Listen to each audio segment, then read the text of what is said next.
to grind. The original term is gravel grinding out in the Midwest prairie. Grinding rough bodywork, grinding down the bumper, see the boulevard spark up.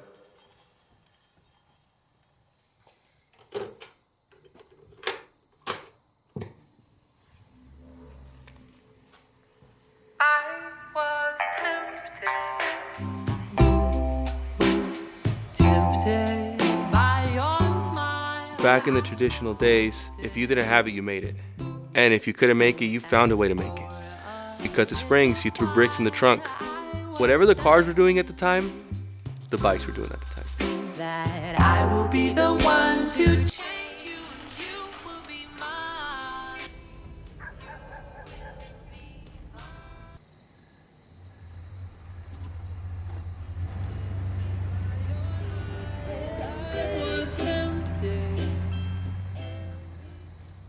So we're going to go with 5236 in the front, 1134 in the rear. Let's do 38s. There's a lot that goes into gravel racing and pushing yourself. Dialing in the bike training, the wind, the weather, what you're wearing, there's infinite possibilities. And then at the end of the day, there's just luck.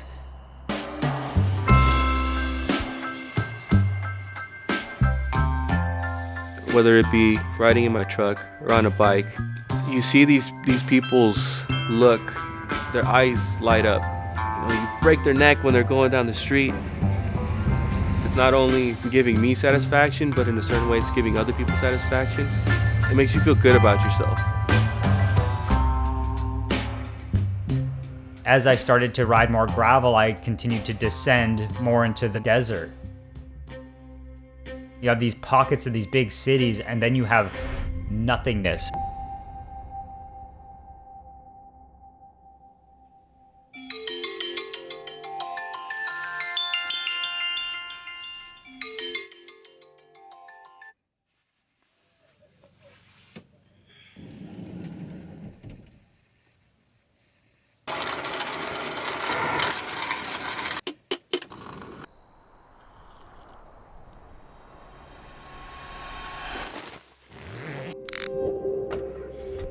To challenge yourself on your own with no fans, no support, just to push through time and space, it takes a different kind of motivation.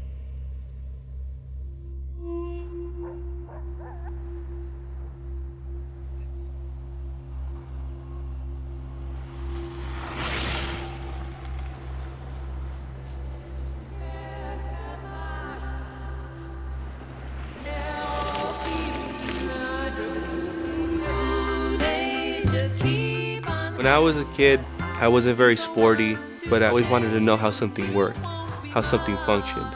That was my thing. A lot of times there wasn't too much money in the house, but there was always a way I could paint something or figure out how something worked.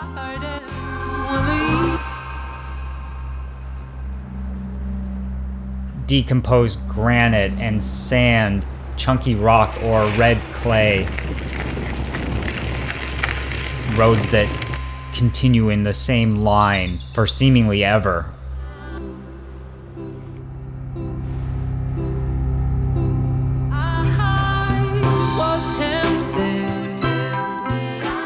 In the process of building my first bike, I came across a bunch of different stuff. Yet I have a common feeling with the lowrider. Something that's a Chicano thing. The artwork, the colors, the flow.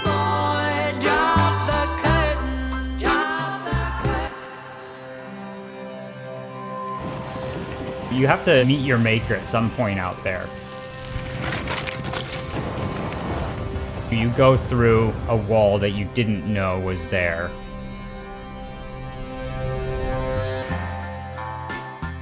It's kind of weird to say, but the bike speaks to you.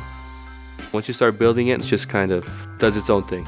It's a personal goal for me to push myself so I don't stay stuck in the same loop. If I did 3 rounds of pinstripe, I want to do 6 on the next one.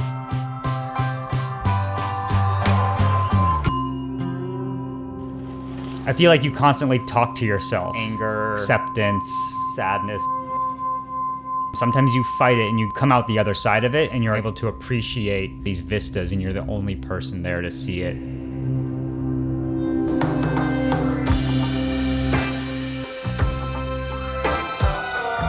I think the reason I kind of evolved off of bikes and then went back to them was it kind of takes you back to the roots. Even though I can build a car, when I'm on the boulevard and we're out there pedaling these bikes, it just reminds me of where it all started. At the end of the day, I love the act of riding a bicycle. If I can do bicycles, I'm a happy camper, whatever doing bikes is. I'll cry a river of tears that flows to the sea. Baby, if you run away, baby, if you leave. It's always a really good feeling when you're cruising and you see the variety of bikes. Custom, stretch cruisers, clunkers, rat rods. And you see a guy on a 10-speed or a mountain bike. It makes you think, okay, cool, well, you may be completely different from me, but yet we're still here on the same boulevard. We're still cruising along with each other. I'm gonna make you Lowriding, it's always been a matter of what you have and making it work. It's the way you present it, the way you ride it. Getting on two wheels, going for an adventure, that's a powerful thing. If you want to show up in Lycra and pedal fast, power to you. If you want to show up in a basketball jersey and shorts, do that.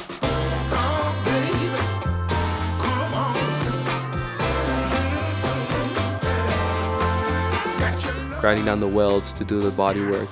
Grinding away for hours on end in this grit and dust. Once you're riding this bike, it's sitting so low to the floor that you're going to be grinding those pedals. It shows everybody, I can't get no lower than this. This is ground zero right here.